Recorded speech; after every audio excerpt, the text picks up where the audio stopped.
Locked On Podcast Network presents Locked On Sports Today. The Dallas Cowboys don't seem to be swayed by Micah Parsons' trade request. Also, the Yankees are dropping further in the AL East standings after getting swept by the Marlins for the first time ever. And how much leverage does James Cook have against the Bills? I'm Peter Bukowski, starting your day with the can't-miss stories and biggest debates in sports. You're Locked On Sports Today. Searching all major sports. Found.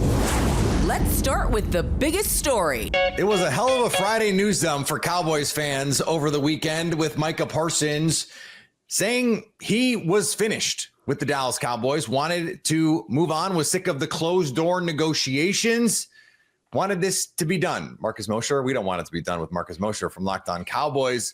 And Marcus, this has been a topic you guys have had numerous shows about through this offseason. And I think for some of us, maybe the more jaded of us, we're thinking, hey, this is just Jerry Jones.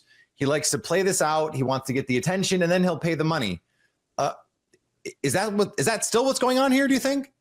Yeah, 100%. This is just the way that Jerry, the Cowboys operate, right?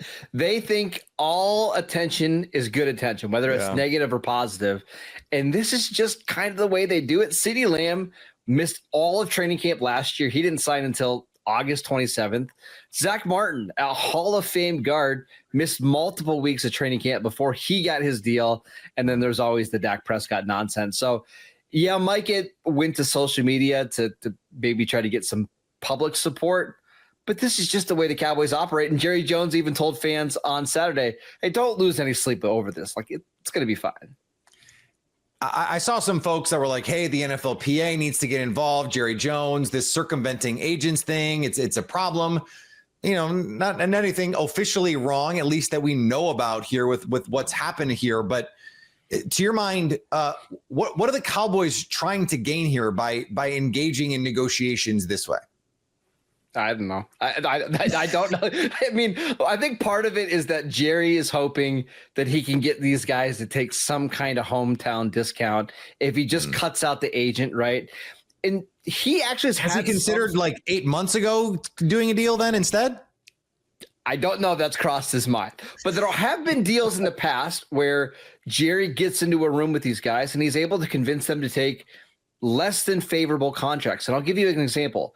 Tyron Smith, who was one of the league's best left tackles, and I think at age 24, signed a 10-year contract with the Cowboys below market value at the time. And the Cowboys benefited from that greatly. Now, he hasn't had the same magic over the last 10 or so years getting these deals done, but he always believes that the next one's going to be the one that he gets done. And I think a lot of these players and a lot of these agents have become too smart for that. They're not going to fall for Jerry's tricks and Jerry's lore. And that's why we're here right now. Okay. So if the assumption is this is just going to get done, no real worry here. If you're a Cowboys fan, what is the likely timeline here? I was going to say, what are they waiting for? We know what they're waiting for, but like, what is the likeliest outcome here? When does this get done? Well, just a couple things really quickly. Micah's in a really tough spot because he can't, now that he's showed up for camp, he can't leave. If he leaves for 5 days in a row and it's unexcused, he actually gets put on a reserve retired list, and that ends his season. So he can't leave camp. He also he doesn't really want to miss games either, because now he's missing big time money, right? And if he misses a certain number of games, his contract won't toll, which means he won't become a free agent again next year. So he's going to have to play. I just think this deal gets done a week and a half before camp, maybe, or before week one, maybe a week before it. But I do think it gets done. Okay. We've seen this happen before, Marcus, where players go late into camp, they get a deal done, and then they don't look quite right the first month of the season. Any concern there? Like, this is an all-time freak athlete, so like maybe not, but there has to be some level of concern, right? That like by the time the season rolls around, he will not be where he needs to be, because football shape is just different than shape. Yeah, and I think CeeDee Lamb is a good example of this last year. CeeDee signed, I believe, on August 27th, and it took him a few weeks to kind of get back into football shape, and CeeDee Lamb is one of the premier receivers in the league. So I expect there to be some conditioning issues. Maybe he's not playing as many snaps if and when he returns. But with the Cowboys having a really tough schedule and they start out with Philadelphia, I don't know if you can really afford Micah not being 100% ready to go. Okay, so in a year, is this going to be a deal, no deal, a little deal? Like, are we going to look back on this and go, hey, it really hurt the Cowboys that they didn't do this differently? I mean, probably, right? I think we could look back on the CD deal, the Dak Prescott deal, and say, hey, why didn't you get those deals done sooner? You could have saved money. But Jerry doesn't look at it that way. He looks at it like he would rather see the leaves fall and more guys get paid so he can kind of understand where they slide in. And he would rather pay more on the bottom line. If he gets to see these guys perform an extra year or two, I vehemently disagree with that strategy. I think it's very dumb, but that's just the way the Cowboys operate, and I don't expect them to change anytime soon. You can stay up to date all year on the Dallas Cowboys by subscribing to Locked On Sports Today and Locked On Cowboys on YouTube or your favorite podcast app. You're Locked On Sports Today. Coming up, the Yankees are not doing so hot. Before we get to that, some other teams trying to get in the thick of it in the wild card race. We've all been there, logging on early and waiting forever for concert tickets to go on sale, only to lose your spot for a show you've been dying to see. Live music should be about making memories, not dealing with the stress of ticket shopping. That's where Game Time comes in. Game Time makes getting concert tickets faster and easier than ever. Prices actually drop as it gets closer to showtime. And you can save up to 60% with their killer last-minute deals. With Game Time, the price you see is the price you pay. No hidden fees. Take the guesswork out of buying concert and show tickets with Game Time. Download the Game Time app, create an account, and use code LOCKEDONNFL for $20 off your first purchase. Terms apply. Again, create an account and redeem code LOCKEDONNFL for $20 off. Download the Game Time app today. Last minute tickets, the lowest price, guaranteed. If the Commanders end up trading Terry McLaurin, there are a number of players who could step up in his absence, at least according to Locked On Commanders host David Harrison. The silver lining, who's getting more targets, right? When star players are sitting out, obviously more people are getting work. The top 5 target getters so far this training camp in 11 on 11s from Jaden Daniels. It's a lot of specificity there, but follow me on this. Number 1 guy is Deebo Samuel Sr., the wide receiver. Been very versatile, targeting on deep shots, crossers, quick outs, and we're not even talking about the carries that he's been getting on end arounds and all those things. Zach Ertz has been second.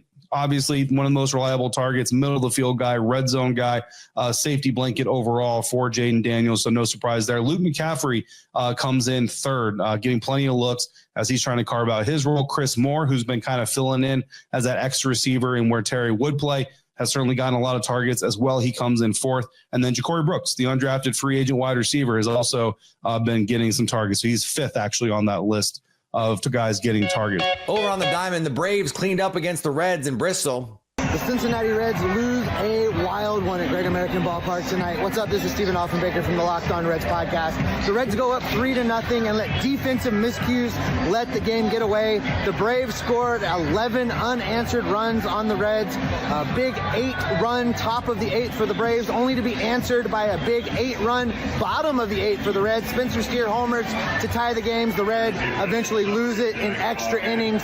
Defensive miscues are going to be the name of this game.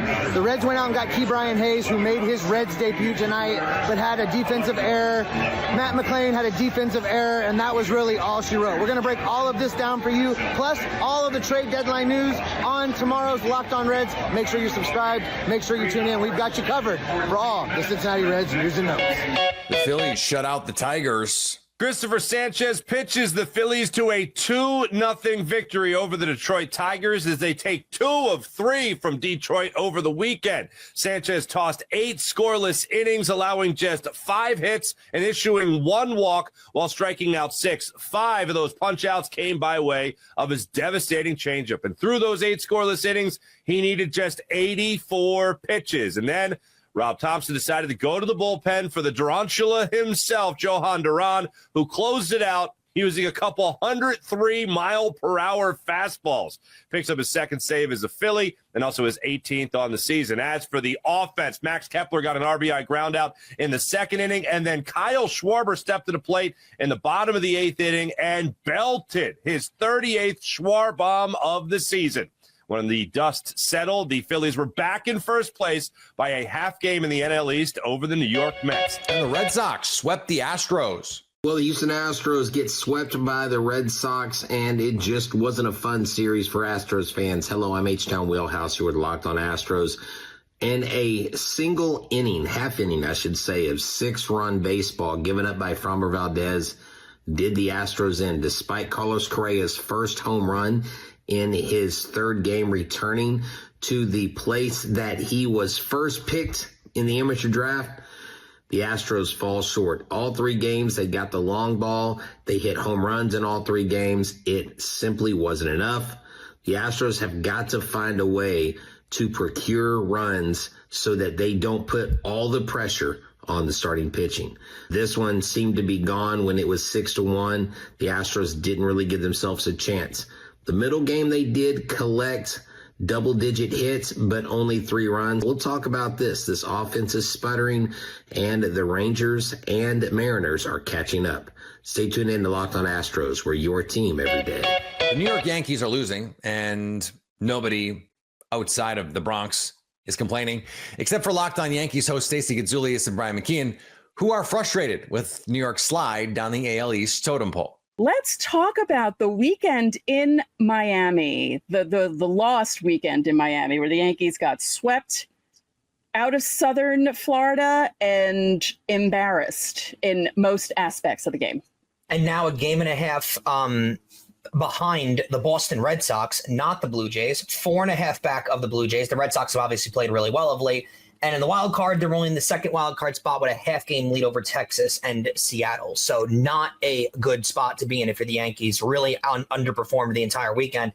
We talked about this going in, Stacey.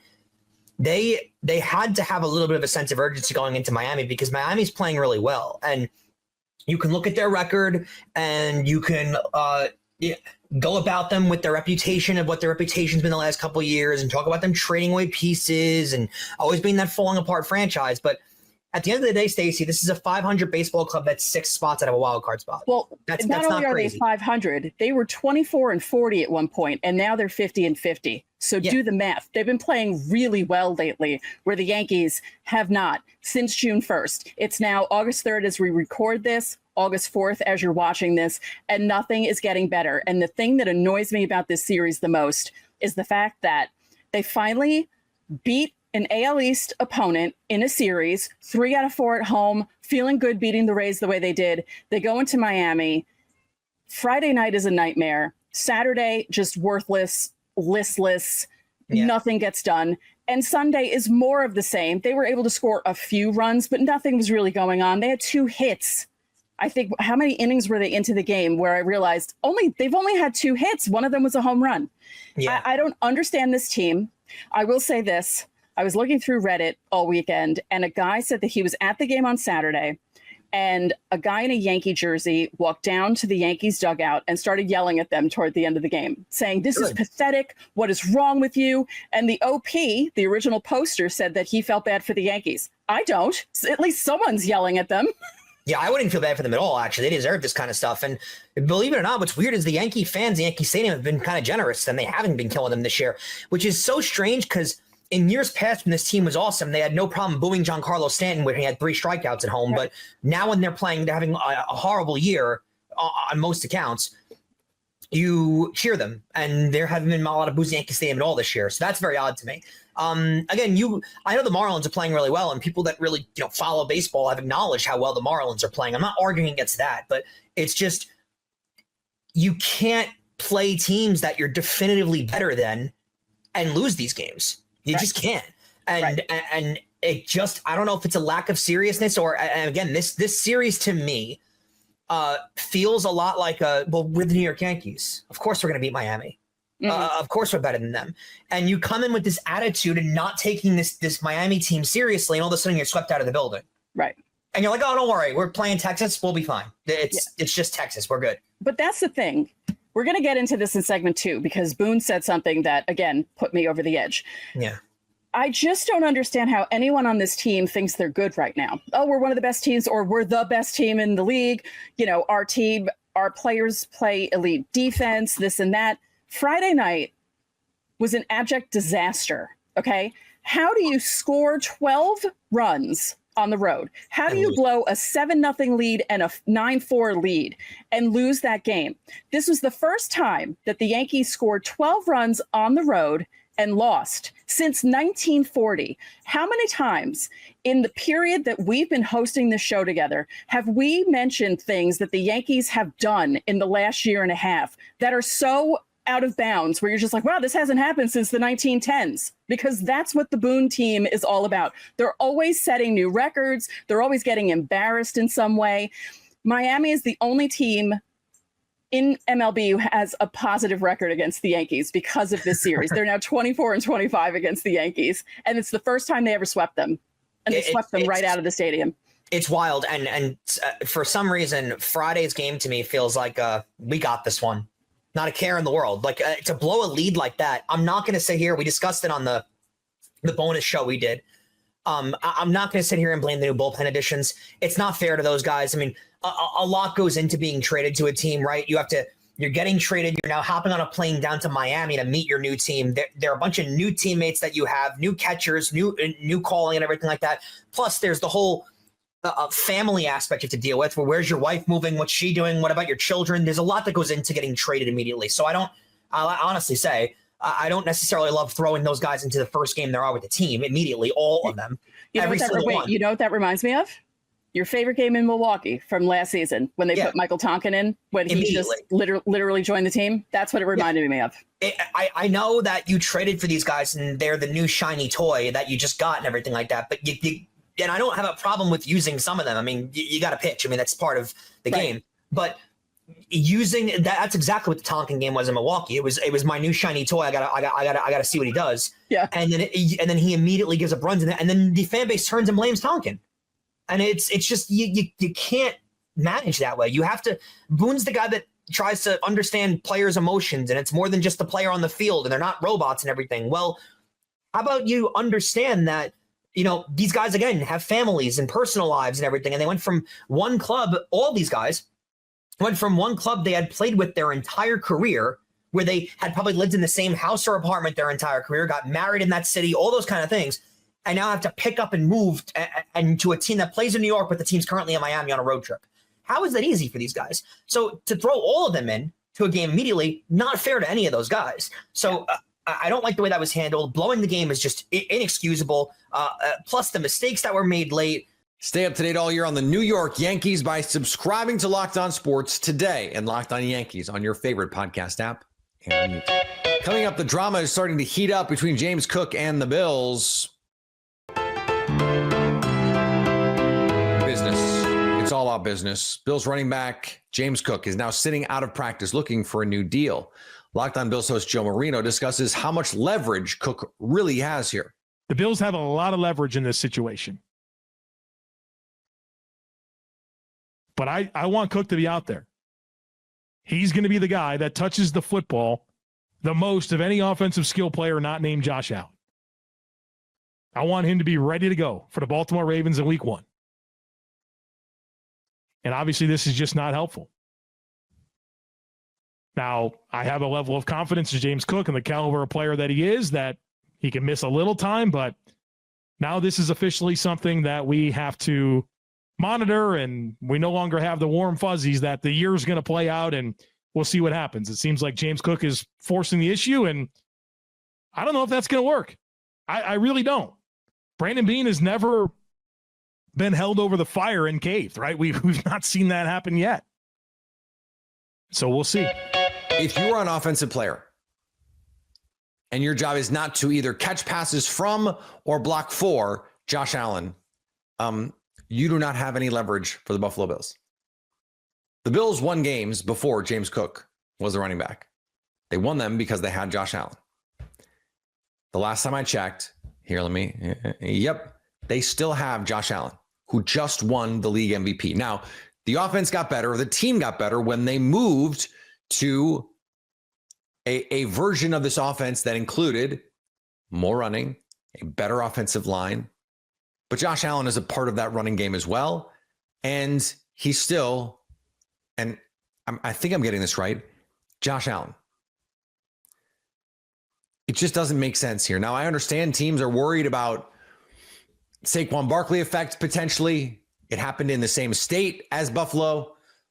But if you're the Bills, you're going, my guy, Josh Allen plays for our team. You are not Josh Allen. So what are we doing here? And at a certain point, that's all that needs to be said. And finally, the Seattle Mariners may not have the storied history of other Major League Baseball franchises, but they've built a strong young core that could change that narrative, led by none other than Julio Rodriguez Jr. On Sunday, Rodriguez made history by becoming the first player in Major League Baseball history to record 20 home runs and 20 stolen bases in each of his first 4 seasons. His milestone 100th career homer helped lift the Mariners to a 5-4 win over the Rangers. After the game, Rodriguez called the achievement a very big accomplishment for himself and his family. A very big accomplishment is putting it mildly. Incredibly cool stuff here. If you're catching this episode after hearing your favorite Locked On show, make sure to subscribe to Locked On Sports Today on YouTube or wherever you get your podcasts so you never miss an episode. Also, if you're a new subscriber to Locked On Sports Today, we're here for you with the biggest stories in sports every day. Coming up, how are things faring for the Ravens through training camp? So at least until tomorrow, stay locked on sports today. Locked On Podcast Network presents Locked On Sports Today. For more episodes of Locked On Sports Today, go to our video on demand. Click on sports at the top of your screen. There, you'll find past episodes of Locked On Sports Today, plus other Locked On shows on demand.